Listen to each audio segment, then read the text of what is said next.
Well, I'm very pleased to open the first session, which is about COVID-19 response and international health cooperation. I am Iksu Kim, Director of ALI, Korea University. I am very pleased to moderate this session. The first presenter is held by Edward Kwon, Professor of North Kentucky University. His topic is Comparative Perspective on COVID-19 Reaction, the United States versus Republic of Korea. Discussion to this presentation would be held by George Baca, Professor, Donghua University. Hello, everyone. This is Edward Kwon from Northern Kentucky University.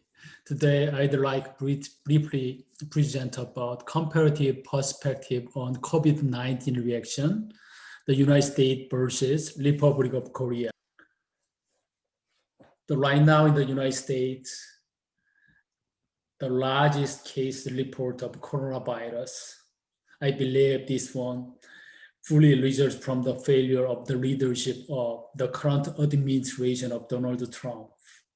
According to the data from Johns Hopkins University, there are 8.7 million cases of coronavirus and 225,692 people lost their lives in the United States as of on October 27, 2020.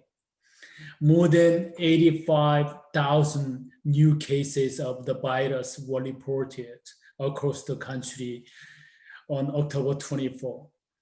That is a historical surge in America. And then the actual towards real numbers of COVID cases definitely higher than those because the United States still could not offer sufficient testing and cannot trace virus infected people. Unlike the South Korea, Trump administration's sluggish response, ignoring Medicare and science experts' warning, drove the country such a bad shape.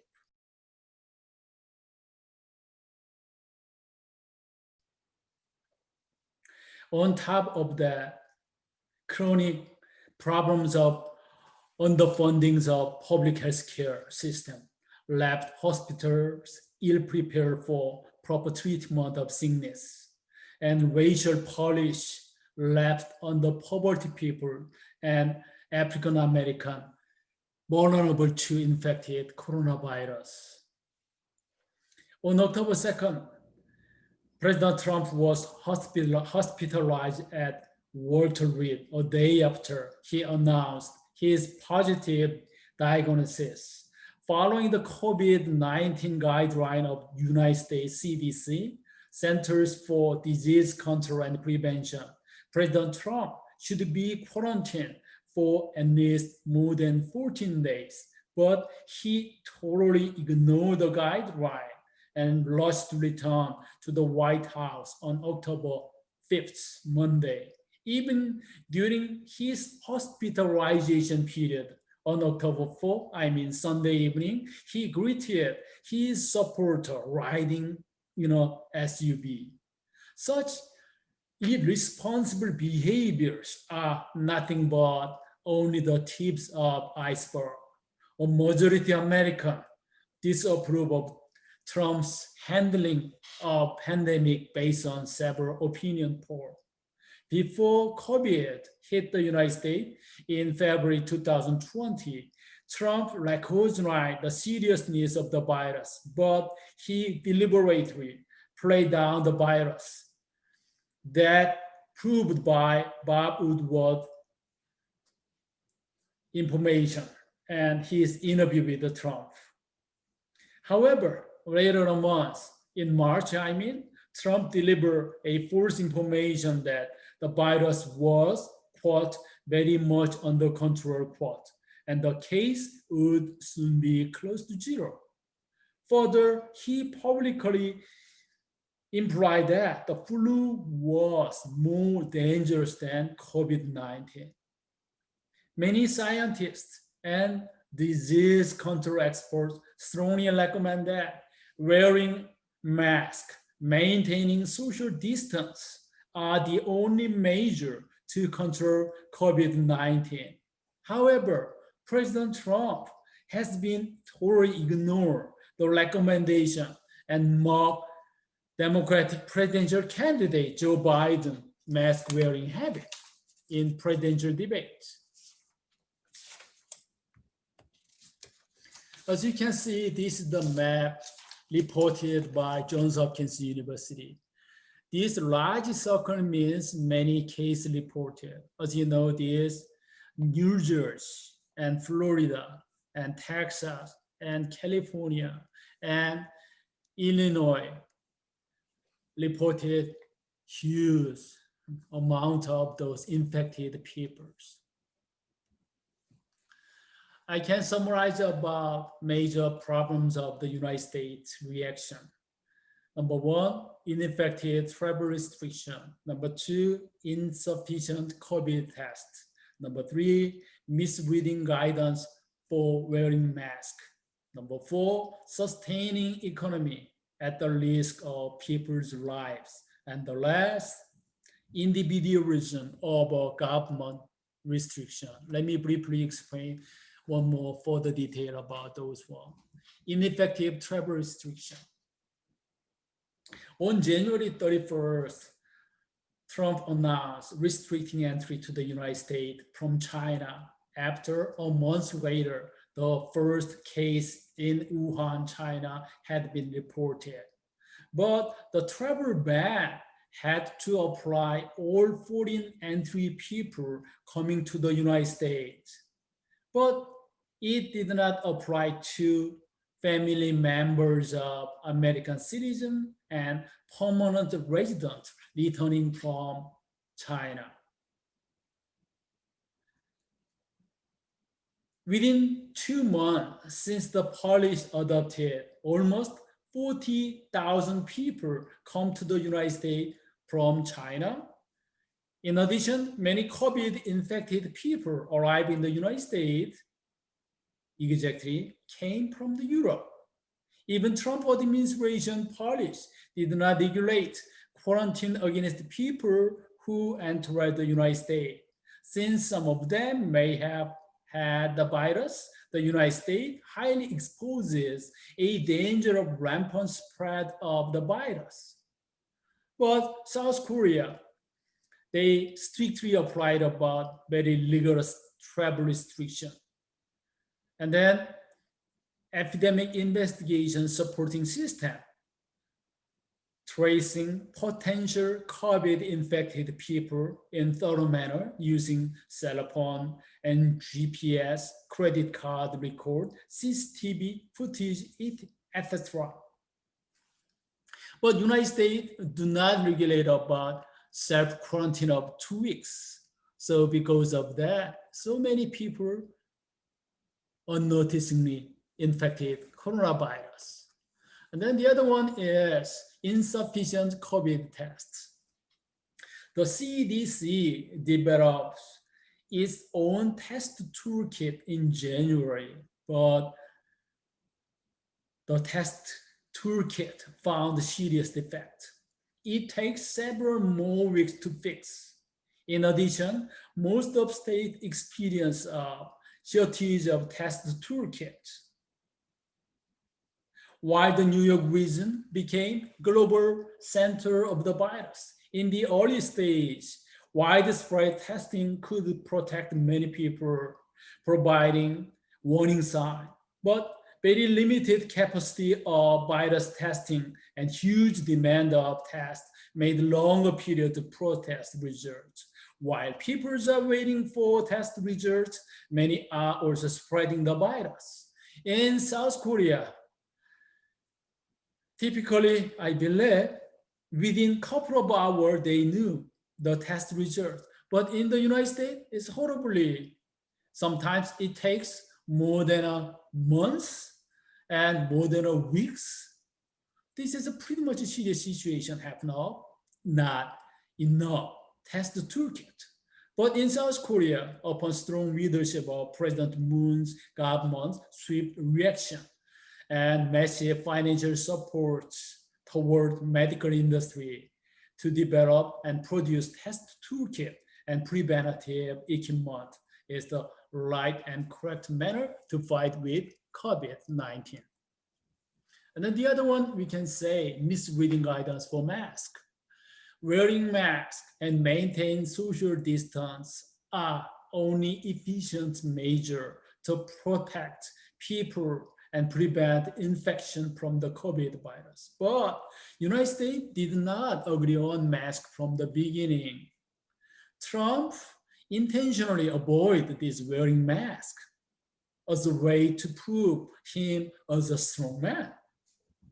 Until now, 16 states out of 50 have not enacted mask mandate for general public. But in South Korea, mandatory restriction on wearing masks and social distancing and people's voluntary support to following those kind of guidelines is efficient way to prevent coronavirus from infection. And then another serious problem is sustaining economy at the risk of people's lives. The United States had to lock down all business in the early stage of coronavirus. But California and Texas, Florida, Arizona, such a big states, very rushed to open their states, ignoring CDC recommendation.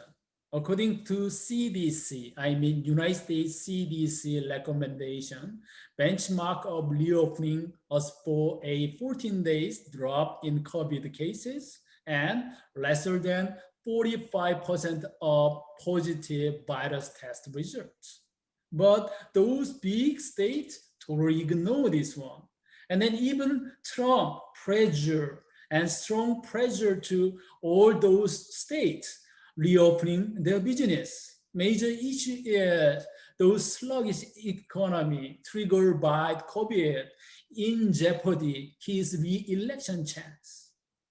But in South Korean cases, KDCA's COVID-19 protocol, Korea Center for Disease Control and Prevention Agency scientifically and very thorough manner to follow and chasing about those coronavirus and then provide several rounds and several stages of opening or lockdown styles of business. This is a very efficient manner to control COVID virus, I believe. And then the other very serious problem is that individualism of government restriction.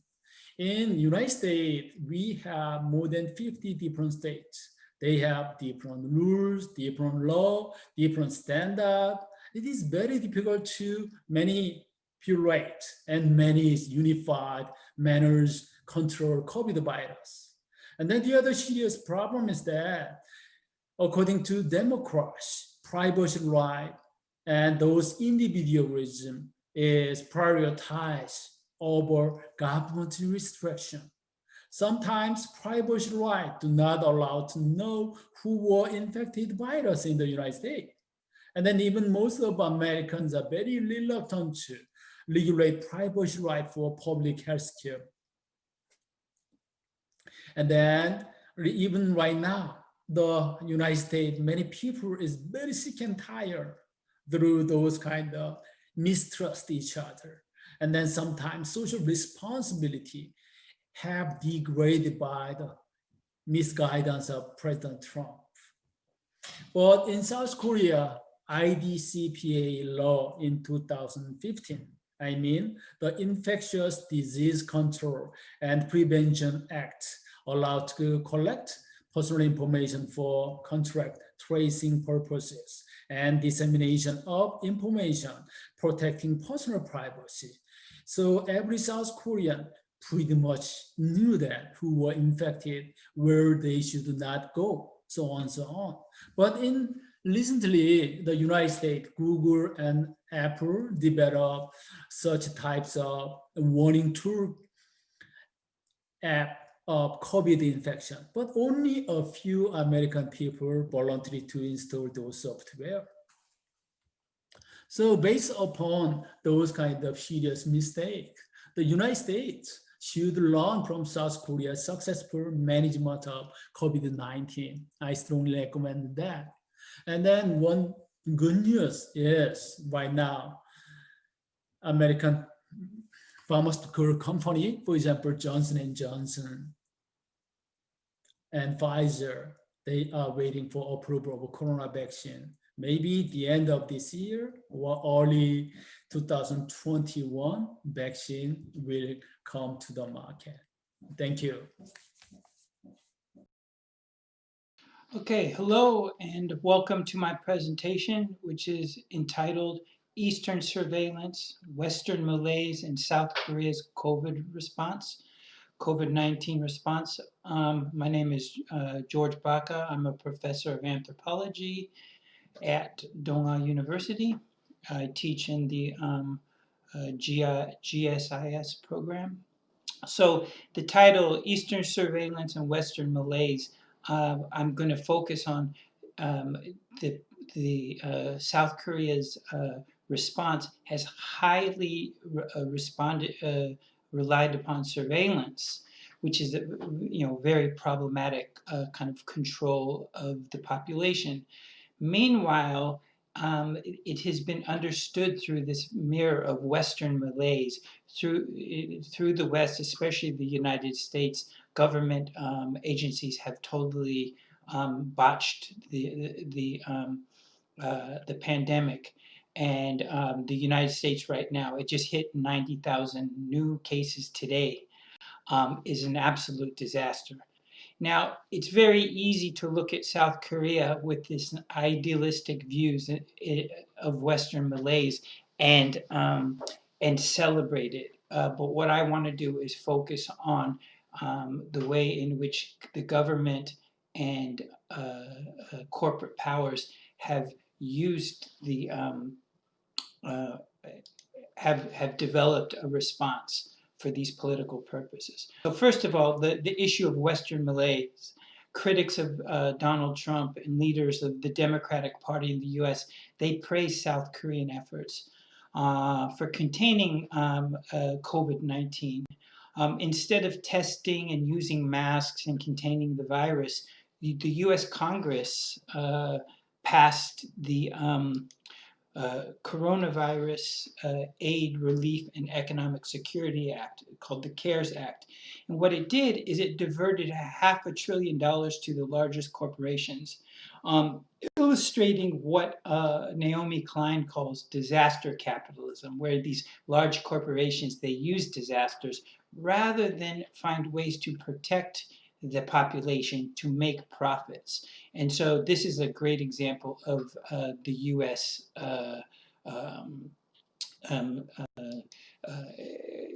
Inability to respond correctly, rather than protecting the citizens. That the corporate interests that influenced the politicians were so focused on getting public money to make profits.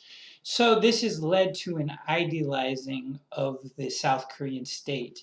And it's against this image of plundering disaster capitalists that we often celebrate South Korean authorities for their decisive use of governmental power to contain the virus.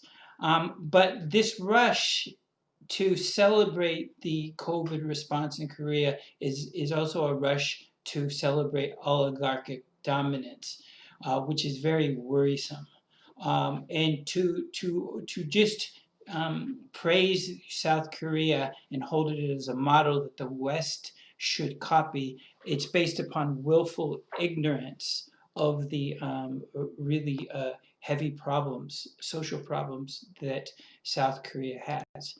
Now, there's no question the South Korean authorities decisively acted to contain the virus. And they combined their forces with corporate entities, especially biotech firms, to produce test kits, develop tracking and tracing, and the universal use of masks. However, what's important to keep in mind that they did this in a way not to necessarily, benefit the public. Is what I want to point to is the way that they did this effort, defended the state and the economy, which is dominated by the chaebols. And for the last 5 years or so, the term Hel Chosan and other negative terms that present contemporary life in South Korea as difficult um, has centered on corporations, much like the West. Corporate Korean corporations have exported capital to lower production costs. They've done this in ways where the expansive chaebol profits have grown with greater inequality. And this increase in disparity has also followed this increase in alienation, something I see with my students who have to compete to get through Hagwons and to get into the university and to get all their credentials and get high TOEIC scores, and then they have no jobs. And larger amounts of people identify themselves as the, quote, dirt spoons, as they foresee a future of staggering debt, low-paying jobs, which has proliferated in this idea of Hel Chosan, among others. And so the Korean response to COVID, what it centered on is state agencies organizing corporate power. And what's most important is they understood, unlike the American oligarchs, they understood that a pandemic will be destabilizing. And the political leaders in South Korea are very clear that there is this problem of social inequality and its destabilizing effects. So, in an arresting contrast to the lackadaisical and disjointed response in the West, and especially the United States, the South Korean authorities and private businesses, they swiftly joined forces and they built these ramparts kind of to defend against the virus. And in fact, before the authorities confirmed its first case, the country's leading applied scientists had already created test kits. So they were ready to go and very quickly. And one of the most important aspects of this was that the state agencies, the dominant leadership in South Korea, they learned from this past of pandemics, SARS, H1N1, swine flu, and MERS. And the COVID response is what it did. Is it materialized as kind of all of the lessons that were learned by these previous outbreaks. And the state agencies, they unlike the United States or even in Western Europe, they foresee that the future is going to be a future of epidemics and pandemics. And so they formed closer relationships with these corporations, these corporate biotech firms, to establish a national approach to disease control. And so before COVID-19 hit, they already had this thing that's called the pandemic playbook, where the authorities have instituted protocols and a framework that allowed the government to mobilize biotech firms, but also other tech firms. And they did this in a way that allows them to bypass regulations. So it's a very effective approach, but it's also an approach that reproduces and contributes to the great power of these corporate entities. And the last is the real success of the Korean response has been testing and surveillance. Like I said, the biotech firms got these tests online before the first case emerged. But then to really make this work, they needed to use what is celebrated as tracking and tracing. Now, tracking and tracing, it relied on the authorities using these information technologies and gobbling up information from credit card transactions, CCTV footage, phone towers, mobile apps, smart city surveillance systems, which I'm well aware of. I'm filming from a quote unquote smart apartment. So we're being surveyed right now.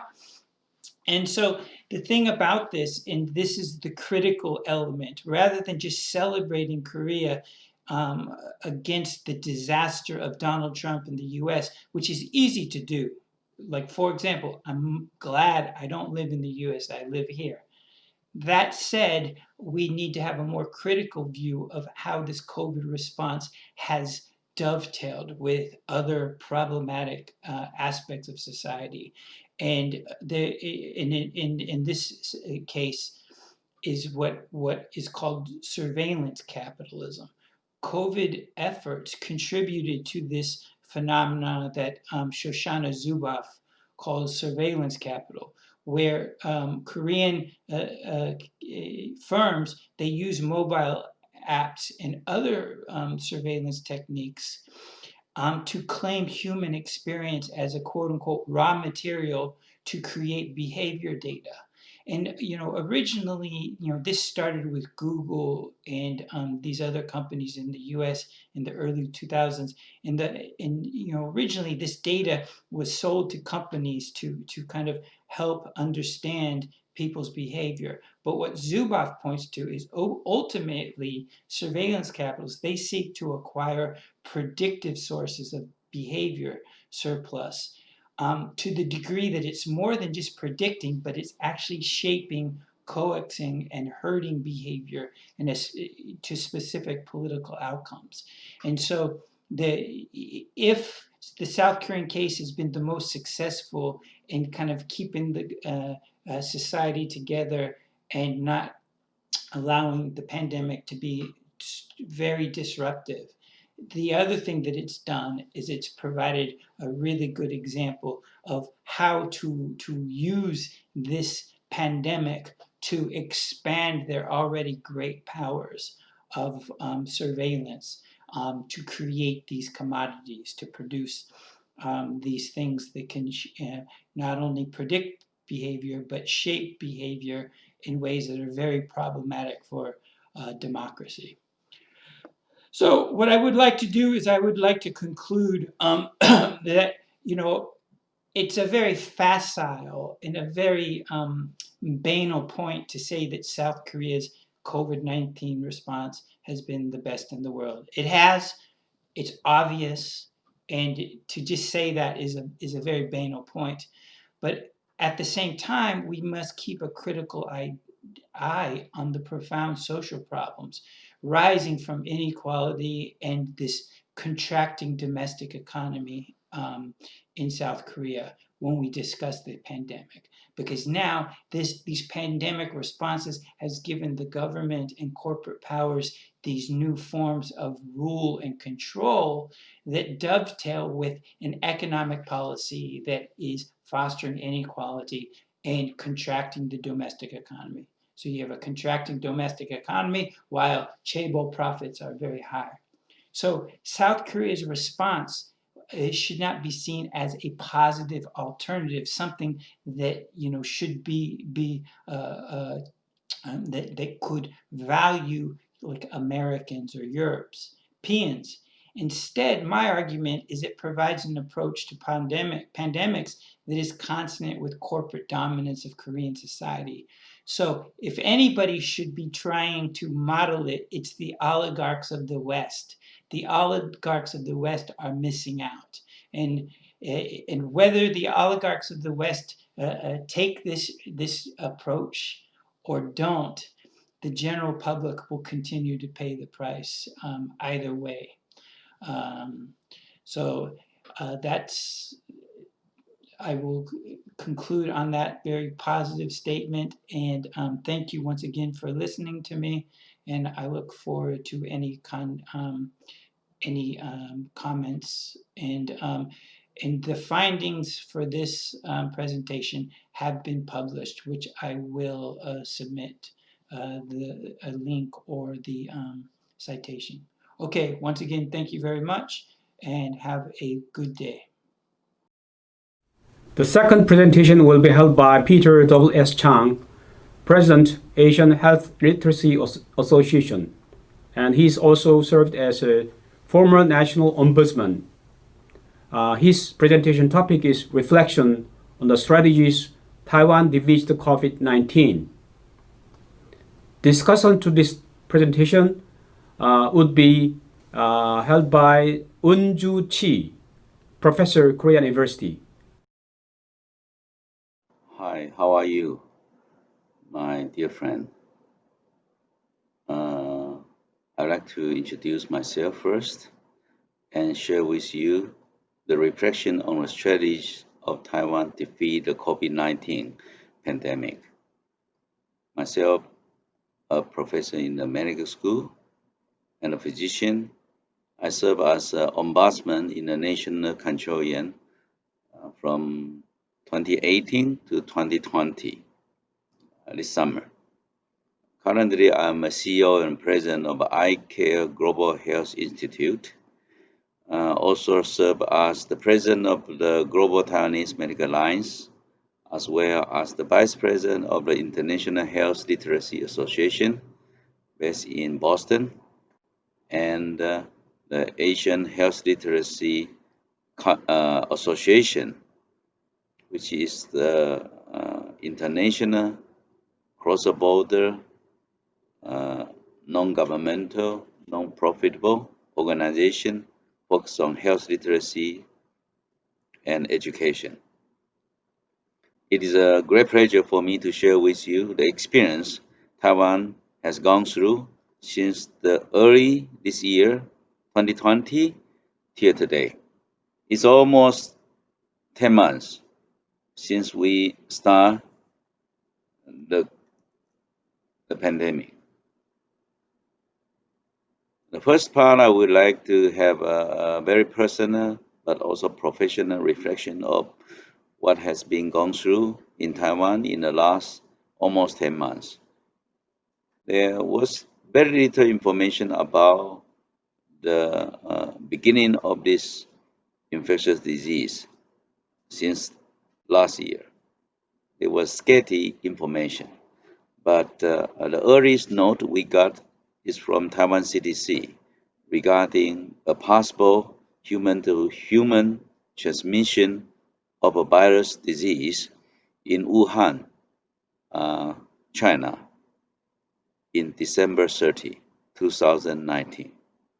That early alert was communicated with WHO as well as Chinese health authorities right immediately.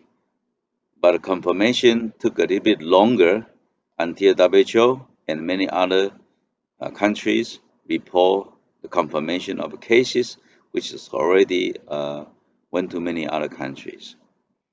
In early February, the Taiwan CDC, under the Taiwan Health Command, the Minister Chen Shizhong, already bring this to a highest level of alertness of the national security. Such alertness was a very important step that called up the public and the private sectors to be prepared for potential coming of the new disease. There was a little bit long and waited demonstration of a new pandemic since 2003, since the end of the SARS pandemic, the last one, a global pandemic. I believe in Korea and Taiwan and many other countries, in Vietnam, Malaysia, China, and others, experienced these pandemics from SARS very much. Even it finished in 6 months. But that experience brought up a great learning to be prepared for a new global pandemic in the 21st century. Since late last year, this awareness has always been circulating. I would not say it's a fake news. I would not say it's an infodemic. I would say it's a kind of awareness, the preparedness, which is circulating in the public and private sectors throughout Taiwan. And I was, as an ombudsman, I was able to work with several government departments regarding and transmission of this disease cross borders. For example, the measles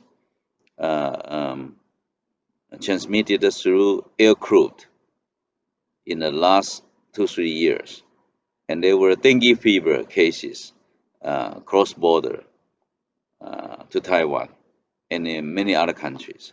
So I believe there was quite a lot of alertness and I would say is concern about potential new pandemic to come very soon, last year or this year. And unfortunately, this one, the COVID-19, really came with the thunderstorms, and that brought up huge damage, huge public health catastrophe in many other countries, which is of our interest to share with you. So my following up presentation will be focused on the first, how did Taiwan do the preparedness? The second is alertness. And the third one, coordination and leadership. The fourth one, public support. And finally, the challenge to come. Even though Taiwan has the lowest number and lowest percentage of the confirmed COVID-19 cases in Asia and even in the world, we got very low percentage of the confirmed cases per capita, per population. However, the damage and the coming challenge still remain. Let me talk about the preparedness.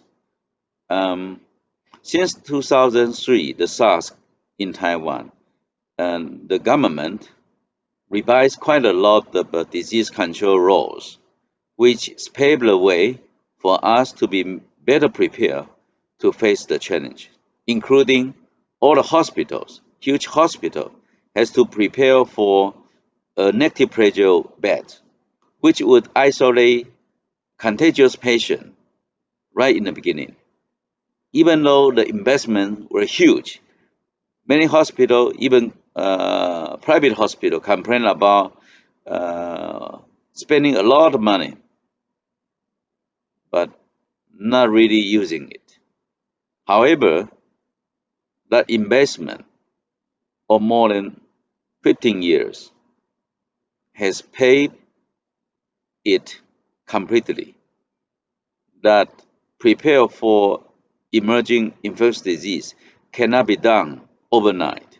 It has to be prepared right up the last one, catastrophe damage. So since 2003, the government under the Taiwan CDC already asked and prepare and support many hospitals in Taiwan to prepare negative pressure wards to isolate the potential possible contagious patient.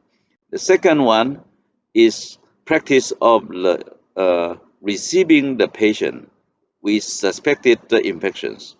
Now, many patients or suspected cases, they come to the hospital. They will not mix with other patients, which come for other non-infectious disease. This infectious disease channel, a special channel, has been set up outside of the emergency room. And that is very important for hospital to be prepared to receive, to isolate, to have a strict quarantine of the patient with confirmed cases. The third one, Taiwan CDC, like many other countries, set up this quick testing, the PCR testing for confirmation of COVID-19 right in the beginning. I believe in February already, we set up all the hospital having such quick test kits, which will be very useful to identify potential cases. So this preparedness is important already there, even the pandemic come to Taiwan. The first one is set up from the quarantine cross-border. See, many cases, many patient or potential patient with transmission of the COVID-19 come from China or even from other North American and Europe. And when we were able to stop all the flight, we need to have a good control of potential cases. And that needs a very strict quarantine practice from the airport on board. Even the passenger already deport from the aircraft. So our CDC really working very hard to set up a strict SOPs, and through many times exercise, and we can tell that in the beginning, in February, March, and April, the special aircraft brought back the customer, our citizens, and many international travelers already have a very good practice that we didn't miss any kind of cases to our community. So these was quite a few examples that preparedness is essentially important. And I would say the earliest preparedness will be as successful as possible. So therefore, set up the preparedness procedures and awareness, and all the health authority and the public health office, they have to believe that the pandemic can come.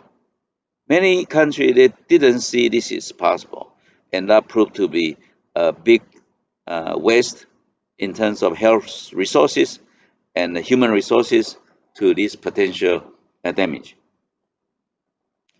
The second one I will talk about alertness, and it's even more a public communication.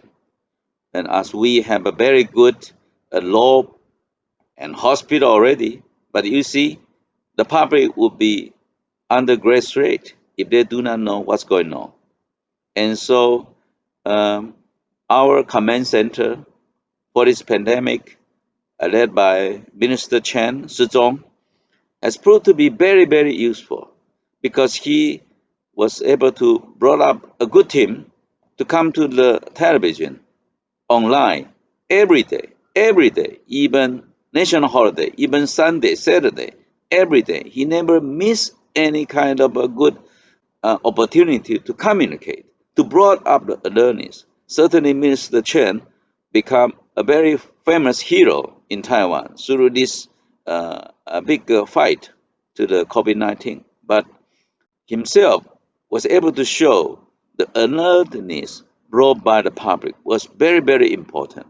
You see that we got public support for the mask, to put on the mask to all the public transportation, the bus, to rapid transport systems, and in all the public gathering. And you know, we have many, many religions gathering with more than 1,000 people. And fortunately, the command center already very successful asked all these big gathering to be postponed or to be diffused, that not too many people would be sitting in the indoor gathering, in the church, in the temples, in the religious gathering.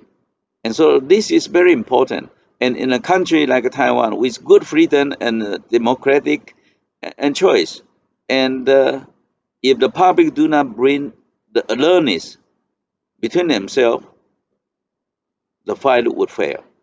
So therefore, awareness, communication, and coordination will be the third one I would like to share with you. Because our National Command Center, led by Minister Chen, and it was highly supported by the President and our Premier, the Prime Minister. So that was very, very important to a very strong leadership and coordination. Without this, we have shown a failure in the beginning of the SARS in 2003. And all the pandemic, when they come to the country, every government need to have a very strong leadership and good coordination effort to transmit the information to every corner, to every family and all the individuals in the country. Otherwise, this will fail. You know, we have many foreign workers in Taiwan. They are more than almost 5% of the population are foreign workers and migrant workers. And we have to use multi-language, multi-channels, television, radio, social media, Facebook, etc., to transmit this important information to every individual until they believe this is true and they carry all the prepare and protection measure between them. You know, to asking people to put a mask all the time when they meet is really, really not an easy job until the person believe this is very helpful for them. Is to protect their health, protect their life. Otherwise, this would not be possible.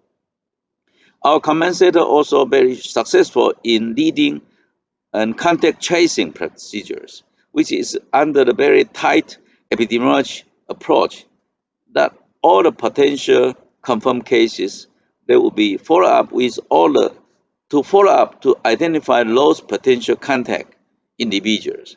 So that was also a very important effort.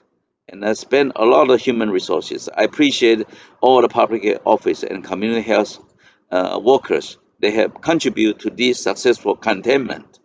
So that even we have some cases, you know, Taiwan now are less than 600 cases, but there was 100 times more individual which might already have a contact with these confirmed cases. So we need to put them in a good contact for tracing them and put them in the quarantine hotels or at home and to have a tracing to the ICT monitoring that they would not leave their house easily. And there are penalty, very, very heavy penalties that if they escape this quarantine procedure under the management of the government and communities. So this is very important. And I would like to say the public support will be also essential. Even we have a very good regulations, we have good command centers, we have good leaders, we have good communication channels, but if the public do not support that, it would not be possible to get a success. And the public, I wondering, we discussed many times with scholars and the leaders that how the public follow this carefully. You know, Taiwanese are very highly densely populated country in the world, one of the highest still. We have very condensed population in metropolitan cities. And to keep people wear mask all the time, good social distancing, and follow the line, really, really is not easy. And I appreciate the citizen in Taiwan and those come to Taiwan, those working and living in Taiwan, they follow this carefully. And even there was quite a lot of challenges, but people, majority of the people support that. And public support will be essentially important. And I believe all the government, including Korea, will find this essential. To win the battle, we need the public support. Only with the good public support that would every country will be able to win this battle, the pandemic. Finally, let me come to not a conclusion, but the future perspective or the challenges. There are still quite a lot of challenges ahead of us. I mean, in Taiwan, we do not have very effective medications so far. There are many potential medicine under review in clinical trials, but so far we do not have a new medicine, but we are having existing medical care personnel facilities ready. And we are worried about how to keep this on board all the time. So we are short of the innovative new medicine, which could have a very effective control of the disease on the individual. Second, we do not have a vaccine already available. We will not have the vaccine until end of this year, and we will not have an effective vaccine until next spring. Even we all join this COVAX global vaccine network platform with WHO. But we need to work on that. And I believe Taiwan developed quite a few quick test kits for early diagnosis. But I believe the challenges now is time and the patience and resources and commitment that people would like to share their experience and they keep on working. And I believe in Taiwan, we are very happy to we work with all the partners in Korea to see this, to work hand in hand, to share our experience, and we like to learn from Korea colleague that how do you get a success. And I would believe we can work together, and next year we will see a sunrise from our side, from your side and our side. We will celebrate this victory together. But before that, let's work together closely. And thank you so much for your attention. Hello everyone, this is Eunju Ji. I'm a research professor at the Peace and Democracy Institute at Korea University, and I'm also a full-time researcher in SSK Center for the Studies of Inequality and Democracy, and also a researcher in the Center for the Taiwan Studies. Well, as far as I know, this conference is organized to celebrate the 10th anniversary of the Center for Taiwan Studies, right? Well, as an early member of this center, I'm so pleased to be able to attend this conference. Well, and I'm also very honored to discuss Professor Zhang's great presentation of reflection on the strategies Taiwan defeats the COVID-19. Well, it is beneficial for us to hear about Taiwan's successful management of the virus, where so far about 43 million people have been infected worldwide, with more than 1 million deaths. Amid this global situation, well, Taiwan is a fairly successful case. Well, Taiwan has had less than 600 cases with a low mortality rate. So as a successful case, Taiwan is presenting the Taiwan model to the world.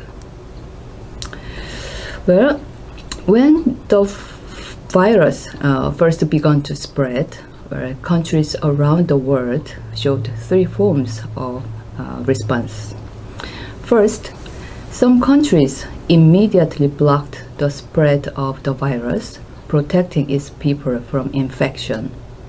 Second, some countries knew the danger of the virus but failed to protect their people. And third, some countries overlooked the risks of the virus. As a result, many people in these countries were infected and died. I think Taiwan case belongs to the first, and Korean case belongs to the second. Well, when COVID-19 case was first discovered in Korea, well, our government failed to contain the virus. The Korean government did not actively manage airport and port, which were the main channels of infection. And the government did not carefully monitor the people coming from abroad. As a result, in the initial stage, Korea had a high rate of COVID-19 cases. However, after that, the Korean government is currently successfully controlling the spread of the virus and monitoring the disease infection. Well, while Koreans were suffering from increasing virus cases during this spring, well, we heard from the news that Taiwan was successful controlling the virus. Then all of the countries in the world started to pay attention to Taiwan. As a matter of fact, due to its geographic proximity and close person-to-person exchanges with China, most of the people in the world thought that Taiwan would be one of the most affected countries. However, it was wrong. Well, in democracy, actually it is not easy to draw consistent action from the people because democratic countries coexist with diverse perspectives and opinions. In Korea, the lack of cooperation on the part of some people and groups momentarily increased the incidence of infection. Although it is now stable and well controlled. Well, in other democratic countries, many people who oppose government control actually have brought disaster to their country. And up until now, in general, this situation is not entirely improving. Well, as Professor Zhang pointed out, Taiwan has unfavorable conditions for controlling the virus effectively. Taiwan has many densely populated areas, and also Taiwan is composed of multinational groups, and also Taiwan has multiple languages. In addition, Taiwan is also a democratic country, so there is no coercive control over the people in Taiwan. Nevertheless, strong leadership and a transparent administration allowed the Taiwanese to cope effectively with these difficulties and gain cooperation of the Taiwanese people. Well, Professor Zhang asserted that it was possible due to strong leadership and civic cooperation. But I think this control was possible due to the existence of mutual trust between the government and the Taiwanese. Therefore, I would like to know what could cause this successful mutual trust between the government and the people. Well, given that all democratic countries are having a hard time in drawing cooperation, I think the successful Taiwanese case is very important for Korea and also to the world. Well, vaccines are now being developed everywhere in the world, but we do not have the proper cure yet. And the risk of relapse of a pandemic is being raised. Under these circumstances, Taiwan's experience will provide important guideline not only for Korea, but also all the countries in the world.